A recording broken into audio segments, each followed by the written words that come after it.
Welcome to speed news దండోరా. మూసీ నదికి భారీ వరద నేపథ్యంలో Hyderabad Mahatma Gandhi central bus station ప్రాంగణంలోకి వరద నీరు చేరడంతో తెలంగాణ రాష్ట్ర రోడ్డు రవాణా సంస్థ అధికారులు అప్రమత్తమయ్యారు. ఎంజీబీఎస్ నుంచి బస్సుల రాకపోకలను తాత్కాలికంగా నిలిపివేస్తూ ప్రత్యామ్నాయ మార్గాలను వెల్లడించారు. ఎంజీబీఎస్ నుంచి బయలుదేరే బస్సులను హైదరాబాద్లోని వివిధ ప్రాంతాల నుంచి నడపనున్నట్టు తెలిపారు. ఆదిలాబాద్, కరీంనగర్, మెదక్, నిజామాబాద్ వైపు వెళ్లే బస్సులన్నింటినీ కూడా జూబ్లీ బస్ స్టేషన్ కు బదలాయించారు. ఈ మార్గంలో వెళ్లే బస్సులన్నీ జేబీఎస్ నుంచే రాకపోకలు సాగించనున్నాయి. బీజేపీ నేతృత్వంలోని ఎన్డీఏ ప్రభుత్వం అందించే చిరు బహుమతులను చూసి మోసపోవద్దని, వారికి నోట్లు తప్ప మరేమీ అక్కర్లేదని కాంగ్రెస్ ప్రధాన కార్యదర్శి ప్రియాంక గాంధీ బీహార్ మహిళలకు విజ్ఞప్తి చేశారు. బీహార్లో పర్యటించిన ఆమె ముఖ్యమంత్రి మహిళా రోజ్గార్ యోజన ఉద్దేశించి మాట్లాడారు. దీని వెనుక ప్రధాని మోడీ, హోంమంత్రి అమిత్ షా, సీఎం నితీష్ కుమార్ అసలు అంతర్యాన్ని అర్థం చేసుకోవాలని మహిళలను కోరారు. ఎన్నికలు దగ్గర పడుతుండటంతో ప్రభుత్వం 10,000 ఇస్తోందని, ఈ పథకం ప్రతి నెలా కొనసాగుతుందన్న హామీని వారు ఇవ్వలేదన్న విషయాన్ని గుర్తుంచుకోవాలన్నారు. ఉత్తరాఖండ్లో దీర్ఘకాలంగా పెండింగ్లో ఉన్న తమ సమస్యల పరిష్కారానికి జోక్యం చేసుకోవాలని ఆ రాష్ట్ర ఉపాధ్యాయులు ప్రధానమంత్రి నరేంద్ర మోడీని కోరారు. పదోన్నతులు, బదిలీలు, పాత పెన్షన్ పథకంతో సహా సుమారు 34 డిమాండ్లతో గత నెల రోజులుగా తాము నిరసన తెలుపుతున్నా రాష్ట్ర సర్కారు స్పందించడం లేదంటూ ఓ టీచర్ ప్రధానికి రక్తంతో లేఖ రాయడం చర్చనీయాంశంగా మారింది. రాష్ట్ర వ్యాప్తంగా ఇప్పటి వరకు సుమారు 500 మంది ఉపాధ్యాయులు ప్రధానికి లేఖలు రాసినట్టు ప్రభుత్వ ఉపాధ్యాయ సంఘం తెలిపింది.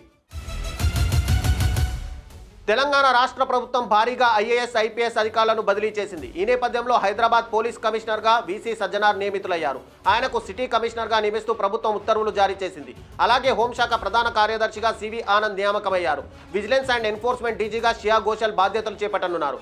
రాష్ట్ర ఇంటెలిజెన్స్ చీఫ్గా విజయ్ కుమార్ను నియమిస్తూ కాంగ్రెస్ ప్రభుత్వం ఉత్తర్వులు జారీ చేసింది. రఘునందన్ రావుకు ట్రాన్స్పోర్ట్ కమిషనర్, సురేంద్ర మోహన్కు వ్యవసాయ శాఖలను అప్పగించింది.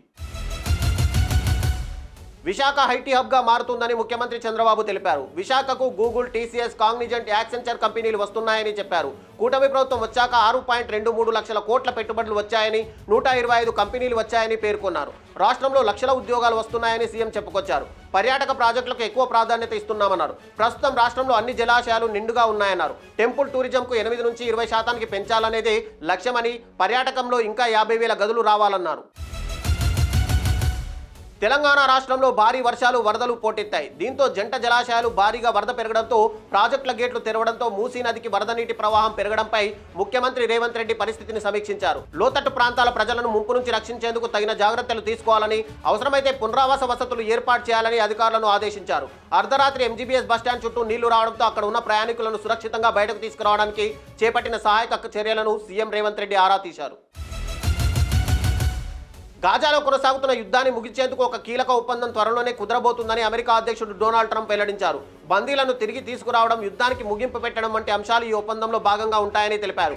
న్యూయార్క్లో నిర్వహించనున్న రైడర్ కప్ గోల్ఫ్ టోర్నమెంట్ పాల్గొనడానికి బయలుదేరే ముందు వైట్ హౌస్ వద్ద మీడియాతో మాట్లాడుతూ ట్రంప్ ఈ వ్యాఖ్యలు చేశారు. గాజాపై ఒక ఒప్పందం కుదిరే దిశగా ఉన్నాయని, యుద్ధానికి ముగింపు కలిగించే ఒప్పందంగా మారుతుందని ఆయన పేర్కొన్నారు. తెలంగాణలో బీసీ రిజర్వేషన్ల జీవో విడుదలైంది. బీసీలకు 42% రిజర్వేషన్లు కల్పిస్తూ అధికారిక ఉత్తర్వులు జారీ చేశారు. మరోవైపు తెలంగాణలో స్థానిక ఎన్నికల నిర్వహణకు అవసరమైన కసరత్తు దాదాపు పూర్తయింది. పంచాయతీరాజ్ శాఖ క్షేత్రస్థాయిలో జిల్లా పరిషత్ ముఖ్య అధికారులు, జిల్లా పంచాయతీ అధికారులతో సంప్రదింపులు చేస్తుంది. ఎన్నికల విధుల్లో పాల్గొనే రిటర్నింగ్ అధికారుల నుంచి చెక్ పోస్టుల వరకు అన్నింటినీ ఎంపీడీఓలు ఖరారు చేశారు. ఈ జీవోలను పంచాయతీరాజ్ శాఖ ఉన్నతాధికారులు పంపగా, ఇక క్షేత్రస్థాయిలో అధికారులు, సిబ్బంది ఎవరూ సెలవులు తీసుకోవద్దనే సూచన వెళ్లినట్టు తెలుస్తోంది.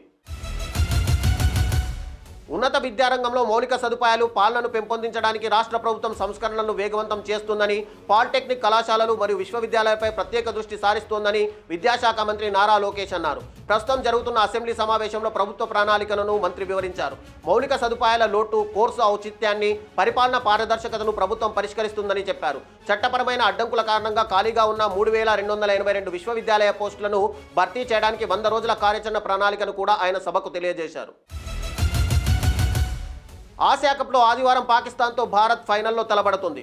అయితే ఇద్దరు క్రికెటర్లు గాయాలతో బాధపడుతున్నట్లు తెలుస్తుండగా ఇప్పుడు అవే కలవరానికి గురిచేస్తున్నాయి. ఇందులో డేంజరస్ బ్యాటర్ అభిషేక్ శర్మతో పాటు ఆల్రౌండర్ హార్దిక్ పాండ్యా గాయాలతో ఇబ్బంది పడుతున్నట్లు వార్తలు వస్తున్నాయి.